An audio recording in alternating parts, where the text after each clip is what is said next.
मनुष्य जब पहली बार मृत्यु को देखता है, तब वो केवल एक शरीर को स्थिर होते हुए देखता है। आंखें बंद हो जाती हैं, श्वास रुक जाती है, और कुछ क्षण पहले जो व्यक्ति बोल रहा था, हंस रहा था, सोच रहा था, वो अब पूरी तरह शांत दिखाई देता है।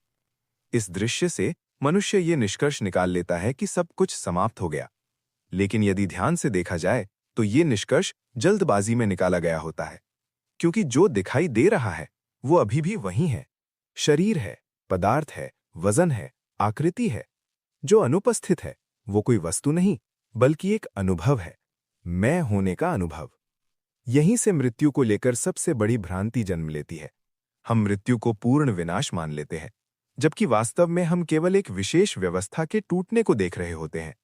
विज्ञान हमें बहुत पहले ही ये स्पष्ट कर चुका है कि पदार्थ और ऊर्जा न तो उत्पन्न किए जा सकते हैं और न ही नष्ट किए जा सकते हैं। वे केवल एक अवस्था से दूसरी अवस्था में परिवर्तित होते हैं। यदि ऐसा है, तो मनुष्य का शरीर भी इस नियम से बाहर नहीं हो सकता। शरीर जिन अणुओं से बना है, वे मृत्यु के क्षण में कहीं गायब नहीं हो जाते। वे केवल उस विशेष संगठन को छोड़ देते हैं जिसे हम व्यक्ति कहते थे।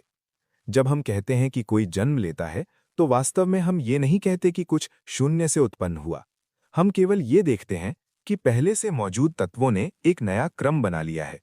वही तत्व जो पृथ्वी, जल, वायु और अंतरिक्ष में पहले से थे, अब एक विशेष संरचना में व्यवस्थित हो गए हैं।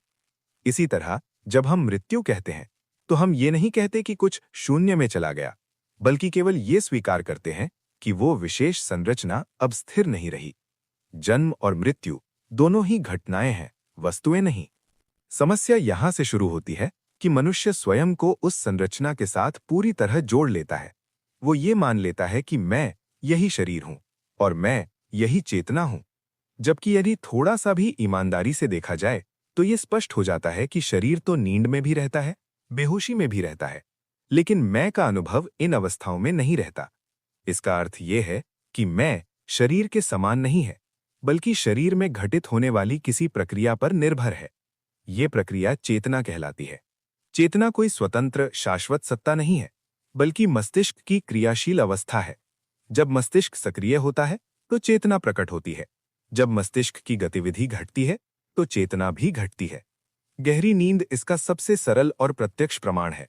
गहरी नींद में शरीर मौजूद रहता है, अणु मौजूद रहते हैं, यहां तक कि मस्तिष्क भी मौजूद रहता है, लेकिन मैं का अनुभव लगभग शून्य हो जाता है। न दुख रहता है, न सुख, न डर, न इच्छा, न नैतिकता, न पहचान। यदि चेतना शाश्वत होती, तो वो नींद में भी बनी रहती, लेकिन ऐसा नहीं है। इसका अर्थ ये है कि चेतना घट सकती है, बढ़ सकती है और लगभग समाप्त भी हो सकती है। जो चीज घट बढ़ सकती है, वो शाश्वत नहीं हो सकती। इस बिंदु पर विज्ञान और अनुभव पूरी तरह सहमत हैं। मृत्यु के समय यही प्रक्रिया स्थायी रूप से घटित होती है। मस्तिष्क की गतिविधि समाप्त हो जाती है और उसके साथ ही चेतना भी समाप्त हो जाती है। मैं का अनुभव अब लौटकर नहीं आता।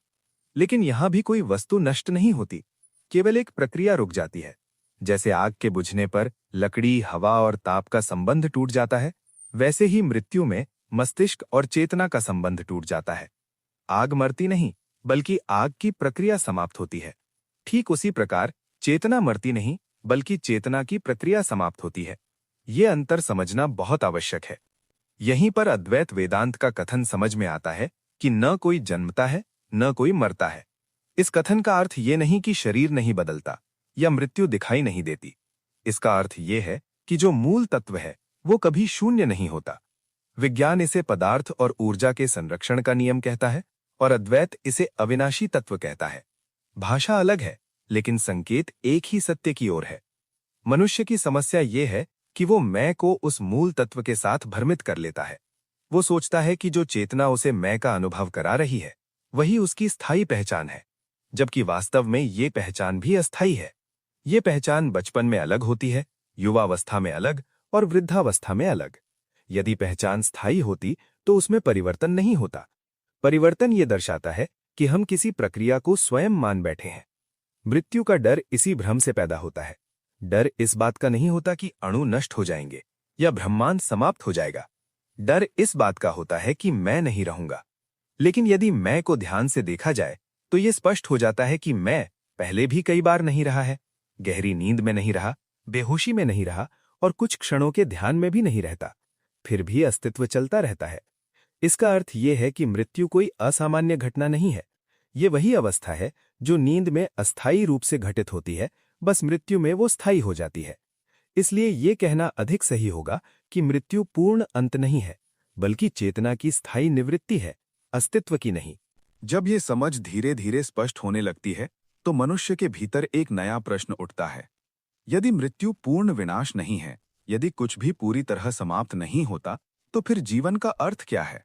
ये प्रश्न तभी उठता है जब मृत्यु का डर थोड़ा कम हो जाता है, क्योंकि जब डर हावी होता है, तब अर्थ की खोज नहीं होती, केवल बचाव की इच्छा होती है। जीवन को यदि इस दृष्टि से देखा जाए, तो वो भी किसी स्थायी लक्ष्य की ओर यात्रा नहीं है। जीवन एक अस्थायी व्यवस्था है, जिसमें चेतना कुछ समय के लिए प्रकट होती है, अनुभव करती है और फिर समाप्त हो जाती है। इसका अर्थ ये नहीं कि जीवन व्यर्थ है। इसका अर्थ ये है कि जीवन को किसी स्थायी परिणाम से जोड़ना एक भ्रांति है। जीवन स्वयं एक घटना है, कोई साधन नहीं। जब हम कहते हैं कि कोई व्यक्ति मर गया, तो हम ये नहीं कहते कि ब्रह्मांड से कुछ घट गया। ब्रह्मांड उतना ही पूर्ण रहता है जितना पहले था, केवल एक विशेष दृष्टिकोण समाप्त हो गया, एक विशेष अनुभव केंद्र समाप्त हो गया। जैसे किसी कमरे में एक दीपक बुझ जाए तो कमरे का अस्तित्व समाप्त नहीं होता, केवल प्रकाश का एक स्रोत समाप्त होता है। यही कारण है कि अद्वैत ये नहीं कहता कि मृत्यु होती ही नहीं, बल्कि ये कहता है कि मृत्यु को जिस अर्थ में हम समझते हैं वो पूर्ण सत्य नहीं है। मृत्यु होती है, लेकिन वो केवल रूप और प्रक्रिया की मृत्यु है, अस्तित्व की नहीं। ये अंतर समझे बिना या तो मनुष्य मृत्यु से डरता है या फिर उसे रहस्यमय बना देता है। विज्ञान और तर्क हमें यहाँ एक संतुलित दृष्टि देते हैं। वे न तो मृत्यु को नकारते हैं और न ही उसे अंतिम सत्य मानते हैं। वे ये दिखाते हैं कि मृत्यु परिवर्तन है, समाप्ति नहीं। जैसे दिन के बाद रात आती है और रात के बाद दिन, वैसे ही संरचना बनती है और टूटती है। ये एक सतत प्रक्रिया है। इस दृष्टि से देखा जाए तो ये कहना अधिक सटीक होगा कि कोई भी व्यक्ति पूरी तरह जन्म नहीं लेता और कोई भी व्यक्ति पूरी तरह मरता नहीं। जन्म का अर्थ है अस्तित्व के भीतर एक नया दृष्टिकोण प्रकट होना। मृत्यु का अर्थ है उस दृष्टिकोण का समाप्त हो जाना। अस्तित्व स्वयं न तो बढ़ता है और न घटता है। जब ये समझ भीतर गहराई से बैठने लगती है, तो जीवन के प्रति दृष्टिकोण बदलने लगता है। जीवन को किसी अनंत पुरस्कार या दंड से जोड़ने की आवश्यकता नहीं रह जाती। नैतिकता अब डर पर आधारित नहीं रहती, बल्कि समझ पर आधारित हो जाती है। क्योंकि जब ये स्पष्ट हो जाता है कि मैं स्थायी नहीं हूं, तो अहंकार की पकड़ ढीली पड़ने लगती है। अंततः यही कहा जा सकता है कि मृत्यु होती है, लेकिन वो वैसी नहीं होती जैसी हम कल्पना करते हैं। वो पूर्ण शून्य नहीं है, वो केवल चेतना की एक अवस्था का अंत है। अणु रहते हैं, ऊर्जा रहती है, अस्तित्व रहता है। जो नहीं रहता वो केवल मैं का अनुभव है। और चूंकि मैं कभी स्थायी था ही नहीं, इसलिए उसका न रहना भी किसी नियम का उल्लंघन नहीं करता। इसलिए सबसे सटीक वाक्य ये नहीं है कि मृत्यु होती ही नहीं, बल्कि ये है कि मृत्यु होती है, पर कुछ भी पूरी तरह समाप्त नहीं होता। यही वो बिंदु है जहां विज्ञान, अनुभव और अद्वैत एक ही सत्य की ओर संकेत करते हैं।